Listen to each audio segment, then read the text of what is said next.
Hey, I'm Susan, and I'm going to be showing how I made this mini backpack. Here are the materials: pleather, denim needles, magnetic closures, sewing tape, and scissors. I got this white pleather in the sale section of my local fabric store for really cheap, and now I'm going to show the pieces that go into the bag. Front, back, bottom, the two side pieces, pocket, optional, 2 pieces for the flap, the strap pieces. To cut the pieces, I'm using my iPad, but you can measure out a rectangle and use that, or just trace any rectangular object that you want. That's a good size for what you're looking for. And then cut out that rectangle and cut out another one just like it. And here I'm just evening out the edges so that they're about the same. Now I'm using that front piece that we just cut out to measure for the bottom piece. It's going to be about 3 inches tall and the same width as the other piece. And now I can even out the edges and use that to make the 2 side pieces by lining it up with the other side of the front piece. Now I can use the width of the front piece to cut out the pocket piece for the back. For your straps, you're going to want to make them the length plus 1 inch that you want, and the width plus 1 inch. Likewise, remember to add seam allowances for all pieces.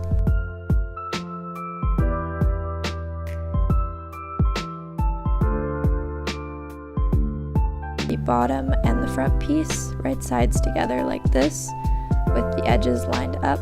It should look like this when it's sewn. And now you're going to put the pocket piece, if you have one, on top of the back piece, and then you're going to sandwich those together and put them on top of the 2 pieces that you just sewed, and put the edges together, pinning them like so, and then sew along this edge. Next, you're going to take one of your side pieces and line it up with the edge of the bottom piece like so, and then you're going to carefully pin it together and then sew along the edge.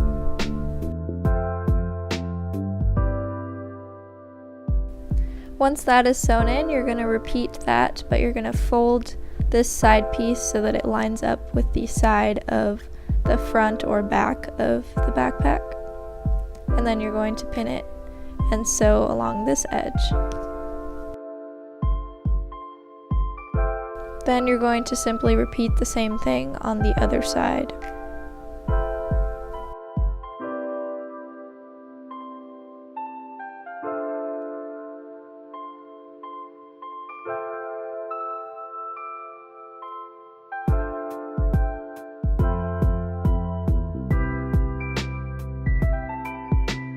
When you're done sewing that other side, it should look like this. It should be a stiff box-like structure.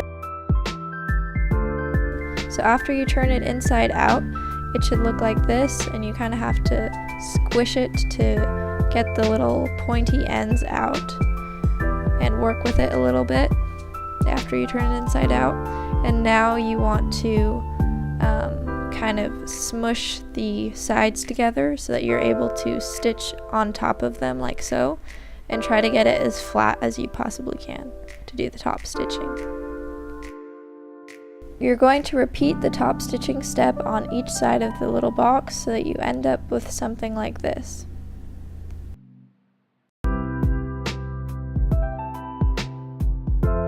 Now we're going to add the magnetic closures. So first, take your closures apart like so and take the whitish metal part off. And now we're going to make some holes in the front of the bag where the closures will be inserted.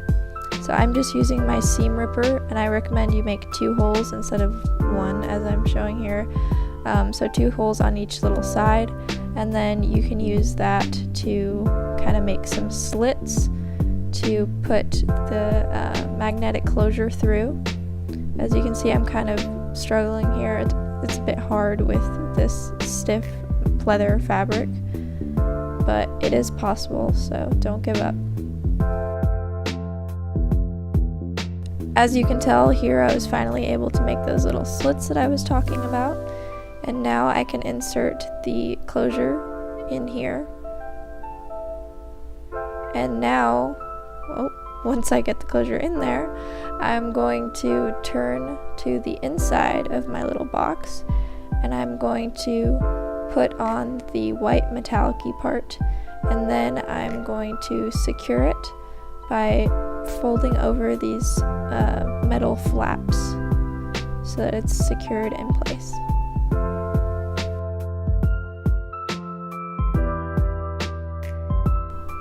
Once both closures are in and set on the front of the bag, it should look a bit like this. Now we can take one of our flap rectangular pieces and mark where we are going to put the closures on that one, because they have to line up pretty well in order to match up and fit perfectly. So now we're just gonna feel for the other closures and mark and make two little lines where we feel them on top of the fabric. And then we just repeated the step that we just did before, but with the top closures. Later on we will make our flap, but for now we're making the straps.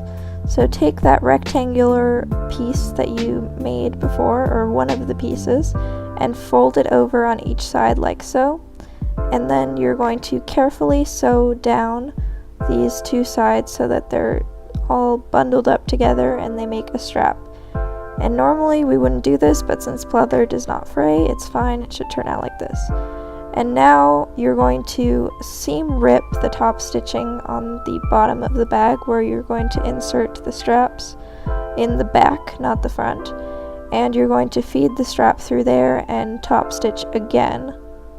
And for the top of the straps, you're going to sew these X things on the back of the bag.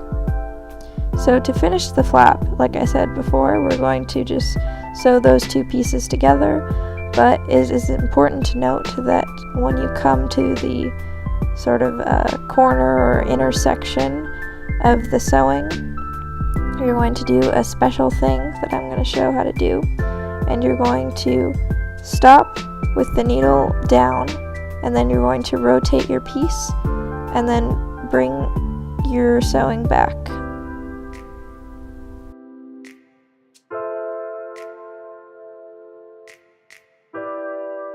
Once you finish up sewing, you can turn it inside out and top stitch over the edges.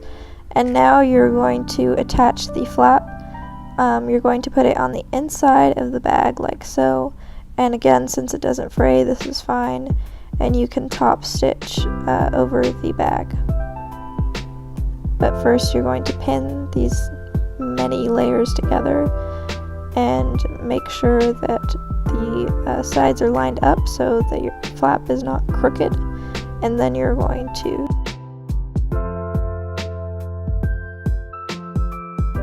here's the bag all finished. I'm quite happy with how it turned out. I'm especially happy that it fits my iPad since it's a bit of an awkward size. It's too big for a mini backpack, but it's also too small for a regular backpack if I want to go draw or something. So here I'm taking out all of my stuff that fits in there, and then I'm going to do a little lookbook, and thank you for watching.